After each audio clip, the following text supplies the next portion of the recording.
Getting the business to where it ultimately needs to be involves a lot of strategic thinking and planning on the CEO's part. In the Executive Edge this week, we're joined by a man with vast experience in this field, Rex Glanville, Managing Partner at Decision Processes International.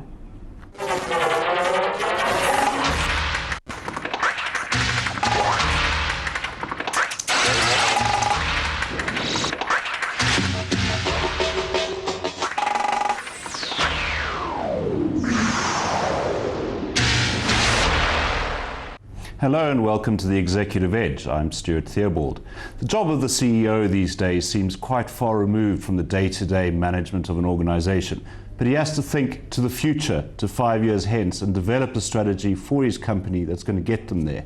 Joining me today to talk about strategic thinking and strategic decision-making is consultant Rex Glanville, Managing Partner at Decision Process International. Thanks for joining us, Rex. Well, thank you for inviting me, Stuart. Start off by telling us about what strategic decision-making actually is. I think the primary responsibility of chief executives and their senior management teams is to ensure that the company itself moves in the right direction. Sustainable growth, I think, is what strategy is all about. And in order to do that, there's a real need to spend enough time thinking about it. In most organizations, particularly in these days when organizations run lean and mean, the battle for executive time between operational matters and strategic matters is quite extreme. And so, the senior management teams need to take a considered decision to set sufficient time aside to actually direct their thinking separate from operational matters to the future. Because strategy is a field where I think most managers are not that comfortable, in the sense that it's somewhat arcane, a little bit nebulous, right, a little bit difficult to get your arms around, whereas managers, as intelligent, practical people, tend to prefer things that they can touch and feel and understand and measure. And so strategy is a journey into the unknown to some extent. Right. And in that respect, one needs to try and understand the future environment or the playing field that one will be encountering, because there's always more than one alternative strategy. Strategy basically is a series of lining up the alternatives for growth, assessing the quality of those alternatives, and choosing that alternative which will optimize the growth of the organization. Just to stop you there, how do you decide what the playing field is going to look like? Indeed, it's not an easy task. People say, well, how do you predict the future? Peter Drucker, who I'm, as you can see from the grey hair, old enough to have spent some time reading in my youth, is considered to have this uncanny ability to actually predict what's happening in the future. At the age of 80, he's still active in lecturing, and he was once asked at a public lecture recently, Professor Drucker, how is it that you seem to be able to predict what's going to happen in the future? He says, I can't do that. He says, what I actually do is I look out of the window carefully, and I see things that other people don't see.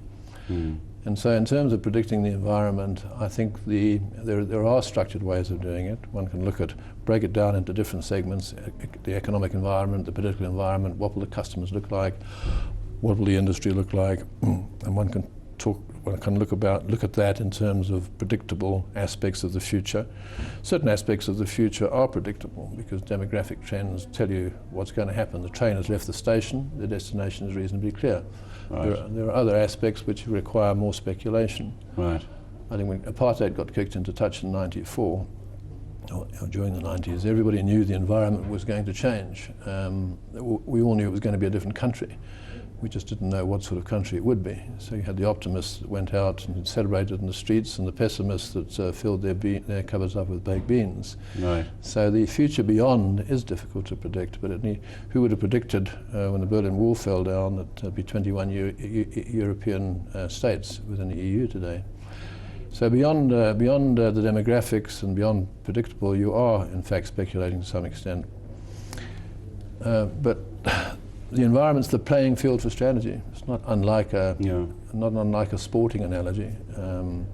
If you think about playing the All Blacks on a cold winter's afternoon in Auckland when it's pouring with rain, there's a certain playing field conditions, a certain environment. If you're playing them at Ellis Park on a nice, bright Highveld afternoon, the playing field conditions are quite different. Another environment, the game plan should change. Yeah. One wonders whether the Boks have got to grips with that reality. One does indeed. We'll see this weekend. Yeah. But coming back to, you can predict the future and you can get buy-in from a leadership team, but it strikes me that a lot of business leaders become really frustrated when it comes to what that actually means to the business and how you implement a change process through the business that aligns you towards that new strategy you've agreed on. How do you actually get to the delivery of the change in the business? That's an excellent question. We think there are two major challenges really for the Chief Executive and his team face in terms of developing strategies for growth going forward. The first one is formulation, which is essentially making the right decisions, taking the right choices, which means, as we've just been saying, laying out the environment, determining the game plans or strategic options, assessing those and deciding which ones will optimize the growth of the organization. That's the one challenge, formulation. It's not easy, but the second challenge, is most practical down-to-earth managers know full well, is implementation is a lot tougher, because the detail that's required, the distractions of the operational environment are such to drive that strategy through to successful conclusion takes a lot of direction and effort and commitment and passion. Now, to some extent, one's success in formulation relates to how one, in implementation, I should say, relates to how one formulates. And certainly, we encourage the formulation team to consist of not just the exco of an organization, but as many people as possible from the first and second line management. Because people will implement much more effectively that which they understand and that which they support and agree with. And the extent to which they've been involved in the decisions about the future of the organization has a direct effect on their ability to implement. And so we work with larger groups rather than small. We don't offer answers and solutions, because the other thing that is vital to effective formulation is that it's the manager's plans and not the consultant plans. Right. In any event, we think of and we don't object to consultants providing technical advice in certain fields, but not in strategy. That's the playing field of So consultants are providing a guidance, not an answer on its own. No, we're providing a process. The process to think about abstract and difficult things. Thinking, in a sense, is not too difficult in manufacturing. You start off with a lot of information, you put it through a process which is a series of distinct sequenced thinking steps, and from that emerges certain conclusions. And so we offer a process to take that information, to process it, to look at what the possibilities and alternatives are, to choose from those possibilities and implement them. The last thing I want to ask you, you've worked with 120 companies in South Africa and you've run some pretty big companies yourself. What would you say at the moment is the greatest strategic challenge facing leaders of companies here?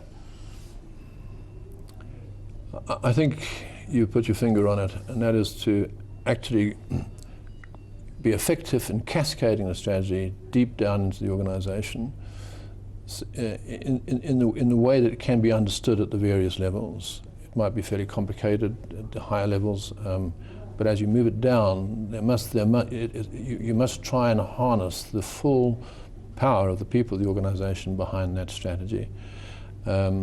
So certainly the communication, not just the communication, but the buy-in of the entire organization, I think, is vital to success of strategy. And that is a big challenge, particularly in multi-divisional large organizations. And buy-in takes communication. Yes, and participation.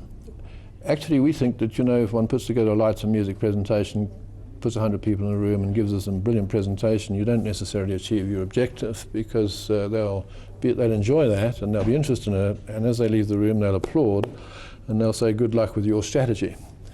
They have got to get ownership of the strategy, and the way we try to do that is each business unit, each department must formulate their own plans in support of that strategy, so that it becomes their thing rather than the executive's idea. Right, well I think that's a good place to leave it for our viewers. Make it the employee's thing and not your own.